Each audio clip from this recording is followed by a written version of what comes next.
a little bird told me. These words have long served as a vivid metaphor for someone disclosing information obtained through espionage, and not just since the popularity of Game of Thrones. In fact, the phrase likely originated in Germany.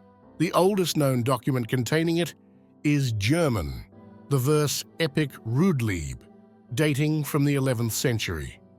This work describes a peace conference between kings and records the exchange of gifts involving birds. At first glance, Ruodlieb appears to be merely an early form of a historical novel written by a monk residing by Lake Tegernsee. In reality, however, it was likely a didactic text intended for the education of noble students in a monastery. Espionage, notably, was one of the subjects included in their curriculum. Simultaneously, the text provides valuable insight into medieval European spy networks and those of neighboring regions. Espionage was not solely concerned with security-critical information. Spies were also instrumental in assessing the political interests of powerful figures of the time. Welcome back to Lemmy History, the topic of espionage in the Middle Ages, which for my purposes includes the 15th century, remains as mysterious as the activities of those who practiced it. Scholarly research on the subject is surprisingly sparse. On one hand, this scarcity may be a testament to the effectiveness of medieval spy networks. On the other hand, it also suggests that our current understanding of how these networks functioned is flawed and in need of revision. One prevalent misconception is that the spy apparatus in medieval Europe was far more professionalized than it actually was.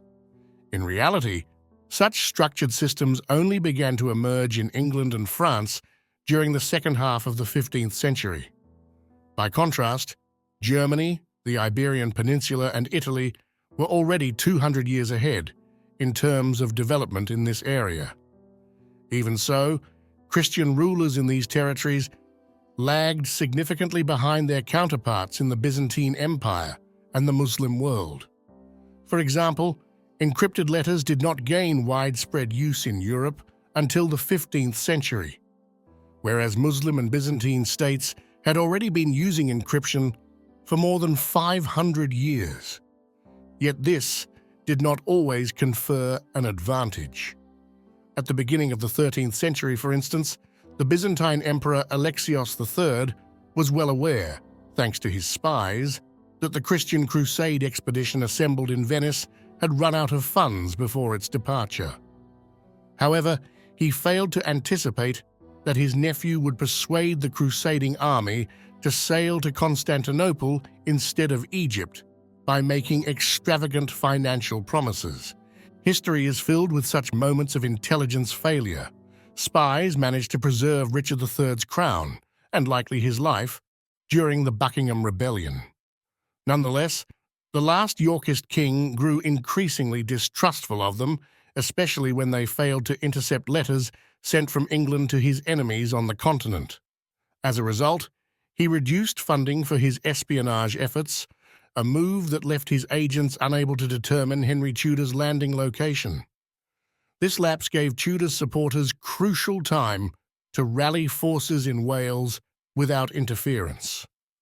However, the shortcomings of medieval espionage typically stemmed from the disorganized and unsystematic nature of the spy networks. Spies were generally employed on an ad hoc basis, and the pool of potential agents was limited. Each ruler sought to ensure the absolute loyalty of those he employed to avoid betrayal. Exceptions to this rule were rare. One such exception was a man named Anthony Spinelli, who served Edward IV, Richard III, and Henry VII. The first Tudor king introduced many ideas and techniques to improve England's spy networks and address these systemic flaws. But first things first. Espionage is the covert investigation of information, the possession of which should remain unknown to those being observed. The information in question can be secrets, but it doesn't have to be. Medieval spy reports often included any kind of gossip the agent overheard. Spies were not responsible for evaluating the value of the information they gathered. That task fell to individuals who, from the 16th century onwards, were referred to as spy masters. But we will return to them in detail later. In principle, espionage is as old as military conflict itself. Generals always sought to learn as much as possible about enemy forces before a battle. To do this, they dispatched scouts to covertly observe and also to speak with locals. The aim was often less about learning the size of the enemy force and more about understanding the terrain. Ideally, the locals would not realize they were speaking with enemy scouts, which is why commanders looked for individuals who could speak the local language fluently and blend in without raising suspicion. However, this strategy had clear vulnerabilities, especially in the Middle Ages. It was relatively easy to mislead scouts and use them against their own commanders. The scouts simply had to be tricked into believing that the enemy army had split or taken an unexpected route. During the South German Urban War in 14th century Germany and the English Wars of the Roses in the 15th century, this form of counter-espionage proved highly effective on several occasions. Muslim and Byzantine strategists had long adopted a solution to this problem, borrowing from the Persians, Greeks, and Romans. Rather than focusing only on troop numbers or terrain, they sought to understand the organizational structures of enemy armies and identify field commanders. Armies used flags for visual communication and music for auditory signals to direct troops. If the enemy understood these signals, it became much harder to deceive them. This was one reason why the Romans often fought alongside local allies. They needed that deeper level of insight. In the Middle Ages, this kind of intelligence gathering increasingly became the domain of spies.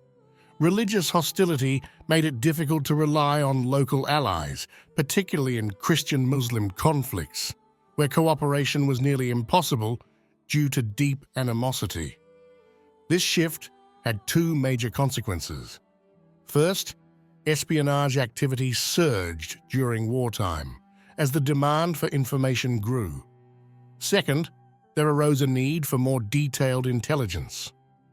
To assess how quickly an opponent could mobilize, one needed to know which nobles would respond to a call, how many troops they could raise, and how soon they would arrive. Intelligence also needed to address whether mobilization could be delayed, such as by sabotaging supply routes. Crop failures, disease outbreaks, and internal political strife could hinder or even prevent an attack. All sides, therefore, sought to stay informed about such conditions. Christine de Pizan, whose 15th century writings provide significant insight into medieval spy networks, emphasized that information gathering had to be done curiously and diligently in order to truly understand the intentions of the enemy. As a result, spies increasingly scouted enemy territory well in advance of any planned campaigns. As early as 1479, for example, King Edward IV of England sent agents to Scotland. From a 1482 expense report for spy John Freisel, we learn that he had been employed in secret business for the king. The fact that Edward's brother Richard led an army into Scotland, once this business concluded, strongly suggests its nature. One might expect espionage to have been divided into two parts: agents tasked with medium and long-term missions, and others deployed on short notice. In practice, however, this rarely happened for a long time. Maintaining and monitoring such a network was too difficult, especially when trying to shield it from counter-espionage. From the writings of Philippe de Comines, we learn that it was safer to recruit individuals unexpectedly for one-off tasks. For instance, he once dressed a peasant as a cleric to deliver a secret negotiation offer to the English king. De Comines also had a broad understanding of what constituted espionage. To him, diplomats, messengers, and spies were ultimately the same. Considering that nearly all diplomatic manuals of the time specifically instructed envoys not to engage in espionage, his view seems justified. If a rule is frequently repeated, it is often because it is widely ignored in practice. In Italy, the need for much more extensive espionage emerged as early as the 11th century. The conflict between the emperor and the pope, known as the investiture controversy, deeply divided the population. Suddenly, it became unclear whether even one's neighbors could still be trusted. As a result, far more information was required. Practically everything became potentially significant. Italy proved to be fertile ground for espionage. Unlike the situation between Germany and England, there were no language barriers to complicate intelligence work. The city-states could easily hire foreigners or consult with merchants to gain insight into their own populations. Increasingly, individuals and institutions began to employ their own spies. In some cases, this decentralization of espionage was deliberate. For example, a king might prefer to appoint a new leading minister who already had access to intelligence, rather than wait for him to build a spy network from scratch. However, this also fostered deep mistrust. French kings repeatedly expressed concerns that they could not have a conversation without fearing that foreign rulers might overhear everything. In times of conflict, people grew suspicious of their neighbors and sometimes reported them to the authorities. This widespread demand for intelligence made the existence of a professional class of spies practically impossible. The need for information was simply too great. The most effective way for a spy to infiltrate a target environment was to already belong to it. Money was typically the primary motive. Even the harsh punishments imposed on captured agents were not enough to deter them. Henry VII, for instance, had several men drowned after they confessed to spying for Perkin Warbeck. In doing so, he followed the example of his predecessors and successors, all of whom sought to defend themselves from espionage through force. Nonetheless, the sheer number of medieval chronicles that refer to espionage as a routine occurrence suggests these efforts were largely in vain. Jean de Bieu and Robert de Balzac, both of whom wrote about the intricacies of espionage, recommended counter-espionage in response. From their accounts, we also learn about early security measures used before encrypted letters became common.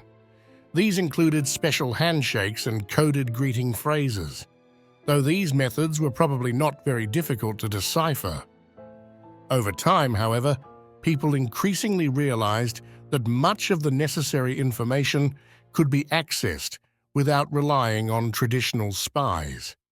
It would often be far easier and safer to tap into existing knowledge networks. The largest knowledge network of the Middle Ages was the Church.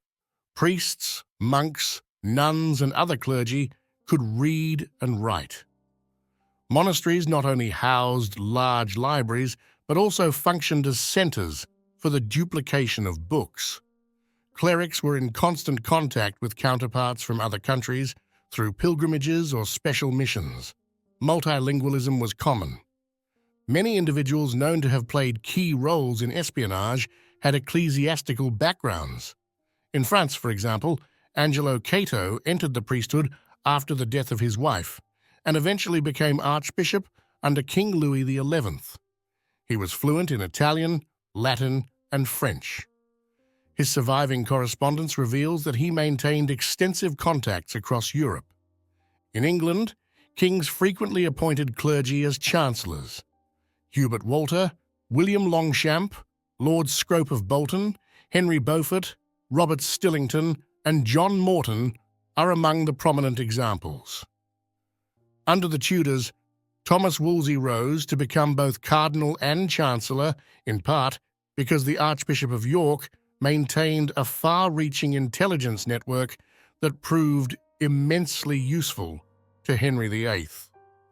In the Holy Roman Empire, the archbishops of Mainz, Cologne, and Trier ranked among the highest princes. Their church connections solidified their power. Clerics also enjoyed legal privileges and were largely shielded from secular jurisdictions. It's no coincidence that fugitives often disguised themselves as monks to evade capture. As far as we can tell, the espionage work of the clergy was not especially covert. Their primary role was to report on what they saw and who held influence in their regions. This knowledge was vital to rulers who needed to identify the right contacts abroad. In some cases, clerics were also used to facilitate contact between parties. Monasteries were popular meeting places. Here, the line between diplomacy and espionage became increasingly blurred. Popes were perhaps the greatest beneficiaries of these ecclesiastical networks. They regularly used monastery reports to verify claims made by secular rulers.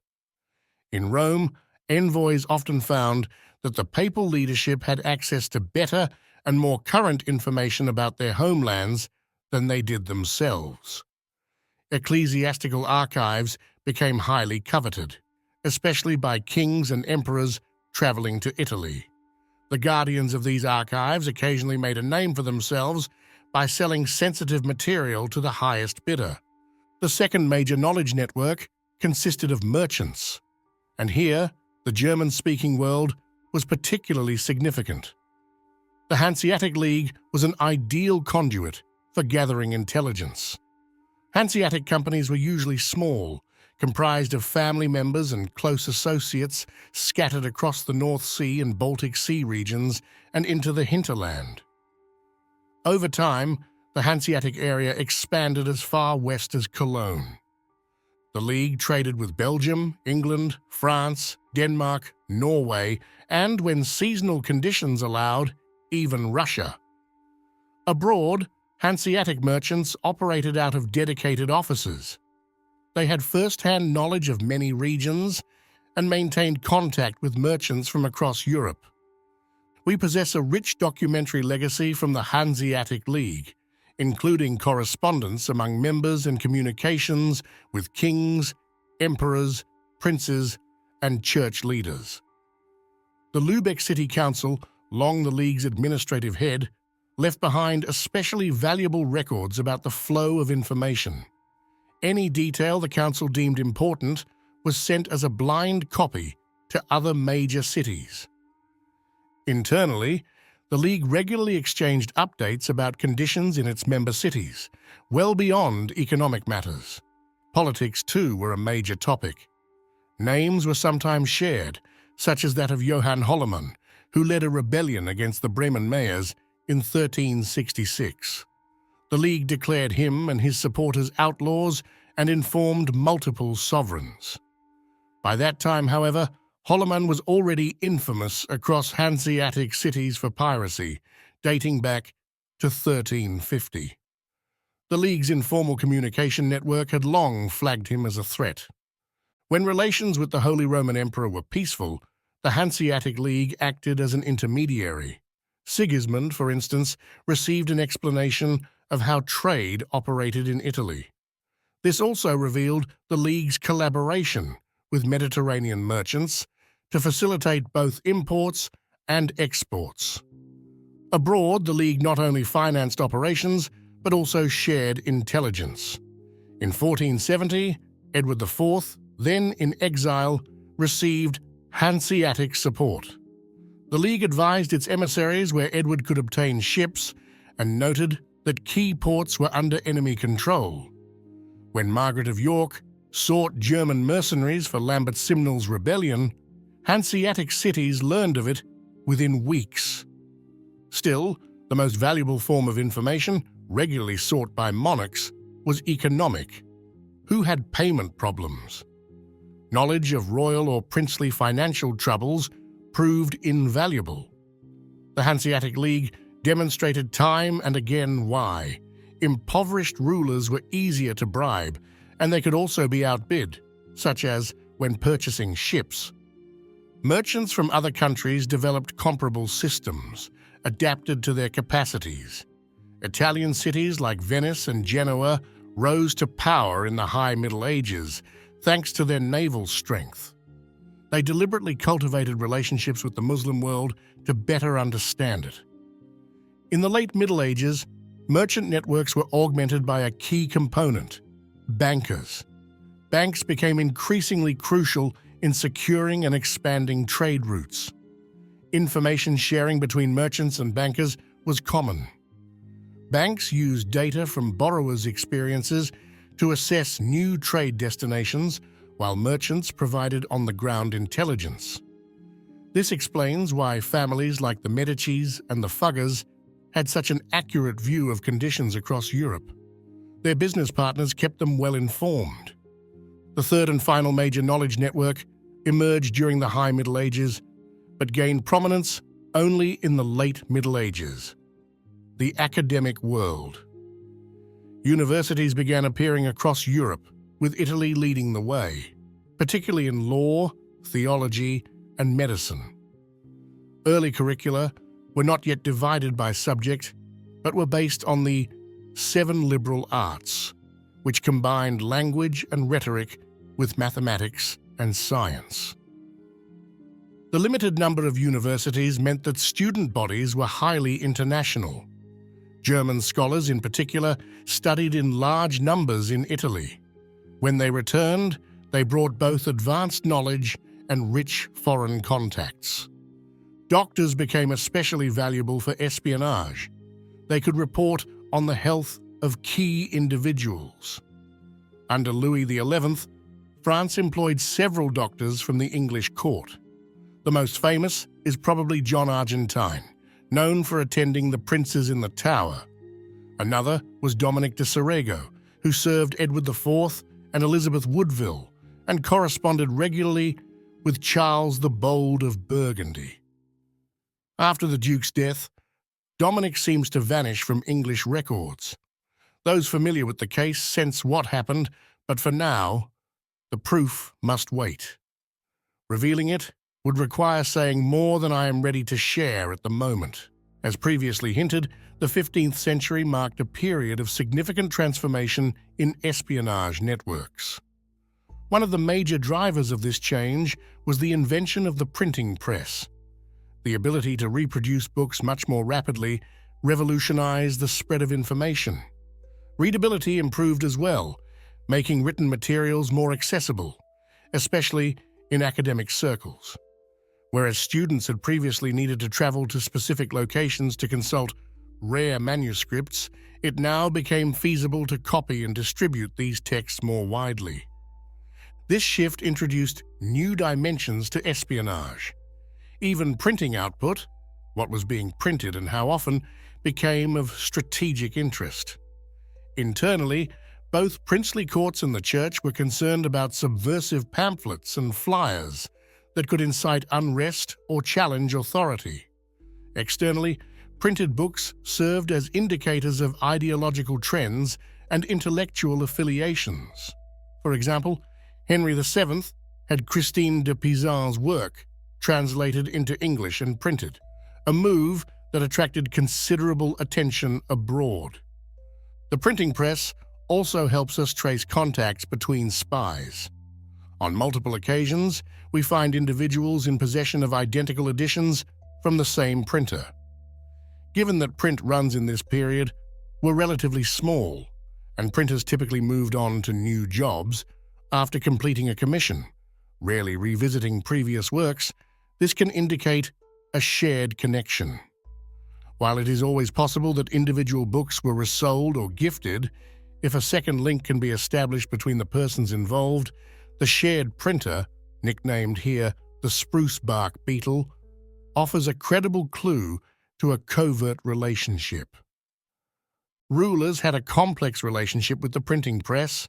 On the one hand, it allowed them to acquire essential works for their libraries and to circulate their own decrees and propaganda more efficiently. On the other hand, the same technology also made it easier for dissident or unauthorized information to spread rapidly and widely. This is why printers became frequent subjects of surveillance. Monitoring print shops became a vital part of royal intelligence efforts. This new technological frontier also increased the cost of espionage. Governments began investing heavily in intelligence operations.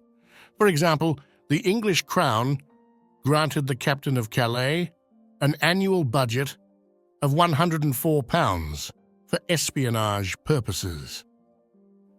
The accounts of the Castle of Guines record another 50 marks per year, dedicated specifically to rumour investigation.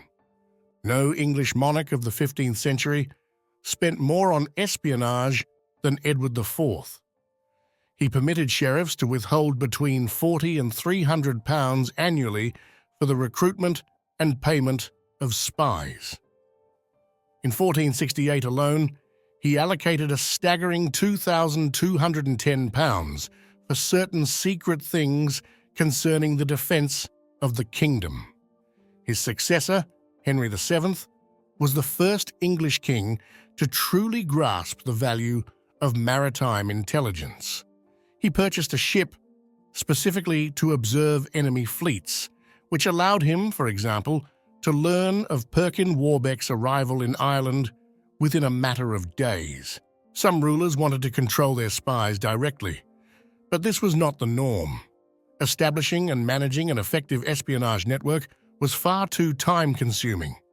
Instead, existing networks were often purchased. For this purpose, a trusted spy master was employed, someone with the right connections and experience. Louis XI is an excellent example. He spent a great deal of money to lure Philippe de Comines and Angelo Catto away from Burgundy. De Comines mentions his wide-ranging contacts almost in passing.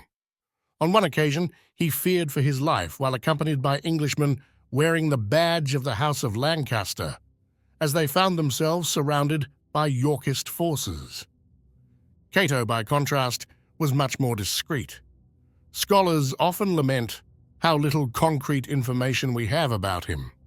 Yet Cato, who served the House of Aragon in Naples, the Duke of Burgundy, and the King of France, was intentionally careful. Still, a surprising amount of useful detail about his time in Italy has survived.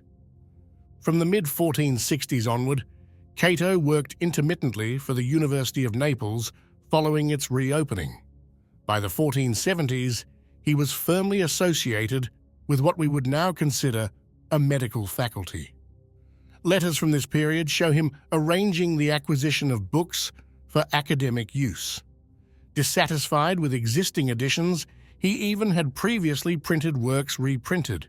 By then, he had become both the personal physician and the librarian at the Neapolitan court. In all likelihood, Cato met John Argentine in Naples in late autumn of 1473. Argentine's whereabouts during 1473 and 1474 remain uncertain, with the exception of a single mention on September 14, 1473. For years, it was suspected that Argentine had visited Italy at some point, though this could not be definitively proven. The fact that he and Cato shared the same printer makes it plausible that they met and maintained contact. After all, Argentine later became a known associate of Dominic Mancini, who had been sent to England by Cato. Given that Cato was preparing for travel to Burgundy in 1474, a meeting in late 1473 seems most likely. Argentine also possessed a print from Venice, produced by the German printer Erhard Rattolt. However, Rattolt only arrived in Venice in 1476, which adds some uncertainty to the timeline. Cato likely found Argentine useful not only because of his English origin, England being highly unstable at the time, but also due to his connections. As a physician, Argentine was linked to the influential Woodville family, through whom he gained access to the royal court. This may explain his disappearance from the historical record after the summer of 1483 and his reappearance with the birth of Prince Arthur. It would also clarify his willingness to share insights with Mancini. His career rose and fell with the fortunes of his patrons. It is clear that the relationship between Cato and Argentine endured over time. The spy master only called upon him as a source when necessary, linking him with Mancini at the opportune moment. This was likely a broader pattern. Networks were maintained quietly and activated strategically. Such discretion helped avoid the severe penalties imposed by rulers on enemy spies. After all, an academic exchange between two men with common intellectual interests, both began in medicine before turning to theology, would not raise suspicion. Cato also offers a fascinating case of possible covert communication. In his letters to trusted associates, he frequently mentioned the purchase of animals.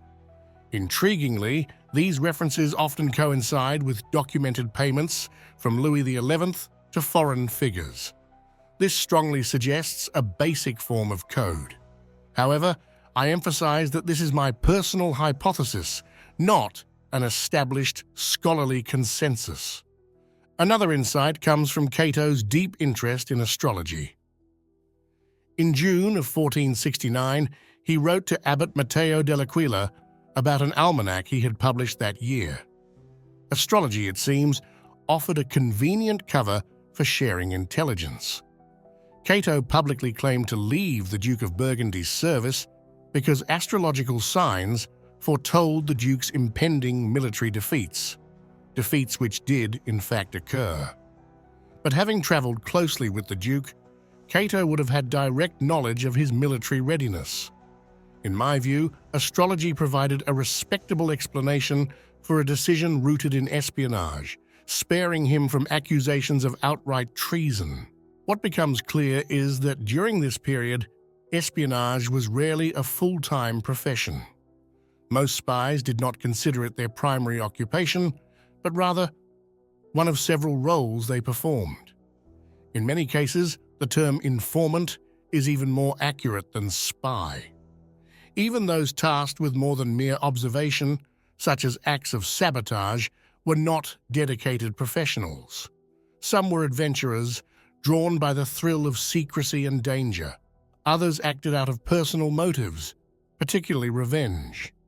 During the 100 Years' War in France, both sides attracted volunteers motivated by such personal grievances. This is not to say that there were no individuals who operated permanently and deliberately within spy networks. One notable example is Thomas Spinelli, no relation to the more prominent Anthony Spinelli, who served both Henry VII and Henry VIII. He coordinated intelligence activities in Calais and managed payments to field agents, maintaining his position for decades. Anthony Spinelli, on the other hand, became so deeply involved in espionage that the French crown directly blamed him for triggering open conflict with England. In many instances, the actual transmission of information was deceptively simple. Two individuals might meet on a market day, appearing to chat casually about their travels. To outside observers, the conversation seemed entirely innocent. Yet often, only a single detail was of true importance. Moreover, these encounters were often part of a broader chain, several meetings with different individuals, each offering a fragment of the whole. This layered method made detection by counterintelligence far more difficult. Over time, the first institutions began to emerge that were closely intertwined with the spy networks of the era. On the European mainland, the practice of employing permanent ambassadors had become widespread, despite the fact that it was an open secret they were often engaged in espionage. England, however, long refrained from adopting this approach. The risks were well known. King Louis XI of France once erupted in anger when he discovered that the ambassador from Milan was spying, yet he could not prosecute him due to the ambassador's diplomatic status. Despite such frustrations, rulers came to view permanent diplomatic posts as the lesser evil. Their presence allowed for easier surveillance of enemy agents and the controlled dissemination of false information. Moreover, every monarch had a vested interest in knowing which of their own subjects had contact with foreign envoys. Unfortunately, we lack precise records about how many additional spies operated within countries alongside these ambassadors. The murkiness of informal networks makes it difficult to quantify. England, for its part, chose to rely instead on strategically important regions to gather intelligence. In the 15th century, Calais was particularly crucial for dealings with France. Beyond such outposts, however, England largely depended on broader knowledge networks to access the information it needed. One constant in the world of espionage was the importance of personal loyalty. This factor remained indispensable. However, rulers began to rethink how loyalty should function within their intelligence operations. It was no longer necessary for them to personally know and trust every individual spy.